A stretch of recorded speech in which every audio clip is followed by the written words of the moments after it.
સાવલીના ધારાસભ્ય કેતન ઇનામદારના નિવાસસ્થાને બરોડા ડેરીના ચૂંટણી મુદ્દે ઉમેદવારોનું હોદ્દેદારો અને કાર્યકરો દ્વારા સન્માન અને શુભેચ્છા મીટિંગ યોજાઈ હતી। સાવલી ઝોન 5ના ઉમેદવાર રામસિંહ વાઘેલા ડિરેક્ટર પદે બિનહરીફ થયા છે, જ્યારે ડેસર ઝોન 6 માટે સુરપાલસિંહ પરમારને ભાજપ દ્વારા ટેલિફોનિક મેન્ડેટની જાણ કરવામાં આવી છે।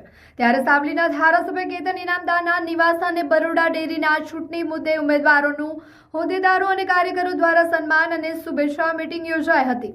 બરોડા ડેરીના દીનુ મામા અને જીબી સોલંકીને 76B અંતર્ગત નોટિસ પાઠવવા મુદ્દે કેતન ઇનામદારે પ્રતિક્રિયા આપી હતી। પશુપાલકોને આટલું બધું પ્રોત્સાહન સરકાર આપતી હોય ત્યારે કયા કારણસર ક્ષતિ રહી ગઈ છે? ક્ષતિ રહેવી એ પણ ખોટું કરેલા કૃત્ય સમાન છે। 76B નોટિસ અંગે તેઓએ જણાવ્યું છે કે વારંવાર 5 લાખથી ઉપરની રકમના કામ માટે ઇનટેન્ડરિંગ માટે વારંવાર પરિપત્રનું ઉલ્લંઘન કરવામાં આવ્યું છે। જ્યારે તે ડેરીના સભાસદો માટે 300 ટન કેપેસિટીનો પ્લાન્ટ નાખવામાં આવ્યો છે અને માત્ર 25 થી 34% જ ઉત્પાદન સહિતની વિવિધ ક્ષતિઓ સરકારી રજિસ્ટ્રારના ઓડિટમાં ધ્યાને આવ્યું છે। તેના પગલે પ્રમુખ ઉપપ્રમુખને આગામી 13મી તારીખે ખુલાસો આપવા માટે 76Bની નોટિસ આપવામાં આવી છે। મંડળીઓમાં દૂધ ઓછું થયું, સંઘમાં મંડળીઓ ઓછી થઈ, આ બધી કોઈ ગંભીર ક્ષતિ કહેવાય। જે રીતે સરકાર પ્રોત્સાહન આપી રહી છે પશુપાલનને, તો પશુપાલનને જો સરકાર આટલું પ્રોત્સાહન આપતું હોય તો કયા કારણસર આપણી આટલી ક્ષતિ રહી જાય? આ ક્ષતિ રહેવી પણ એક બહુ મોટું આપણા માટે ખોટું કરેલું કૃત્ય જ છે। સાથે સાથે ઈ ટેન્ડરિંગ કરવાના જે પરિપત્ર હોય જેને નોટિસ વારંવાર આપી છે કે 5 લાખની ઉપર ઈ ટેન્ડરિંગ કરવાનું, ત્યારે ઈ ટેન્ડરિંગ ના કરવાનું કારણ પણ એનો પણ ખુલાસો માગ્યો છે।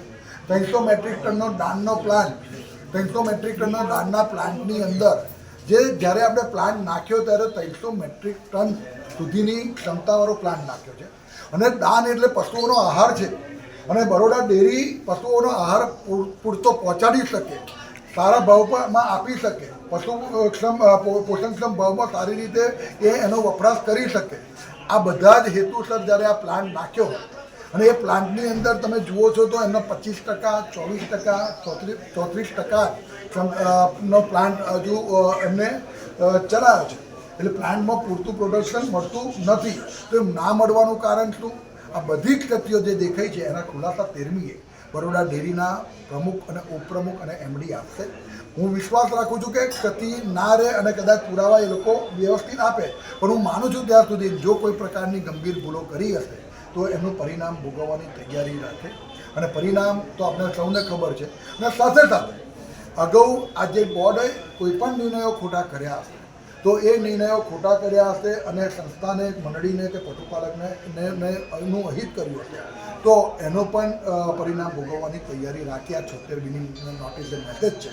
આવનારા દિવસોની અંદર ચૂંટણી ચાલુ છે। 7 ઝોનમાં ઉમેદવાર બિનહરીફ થવાના છે। પરમ દિવસે એટલે કદાચ 9 તારીખે આવતીકાલે ઓફિશિયલ જાહેરાત થઈ શકે છે બિનહરીફની, પણ 6 ઝોનની અંદર જે ચૂંટણી લડાય છે એ 6 ઝોનના તમામ ઉમેદવારોને હું શુભેચ્છાઓ આપું છું। તમામને કહું છું કે જે પણ તમે અહીંયા આગળ ચૂંટણી લડો છો એ માત્ર ને માત્ર પશુપાલકો માટે, માત્ર ને માત્ર મંડળીના હિત માટે, માત્ર ને માત્ર સંઘને સમૃદ્ધ કરવા માટે લડો, એ જ મારી અપીલ। આ જ વસ્તુ કહી અને બીજી એક વાત સાથે કહું છું કે 76Bની નોટિસ ગઈકાલથી આવી છે। એ ઇસ્યુ એવું નથી, આ સરકાર ડિપાર્ટમેન્ટને આપેલી નોટિસ છે। સરકાર ડિપાર્ટમેન્ટમાં જે તથ્યો દેખાય છે ઓડિટમાં, એ ઓડિટના આધારે 76Bની નોટિસ ગઈ છે। 13મી તારીખે ખુલાસો આપશે।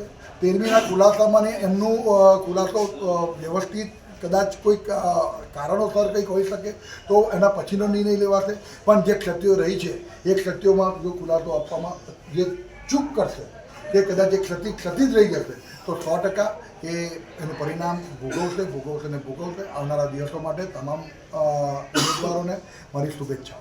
જંબુસર શહેર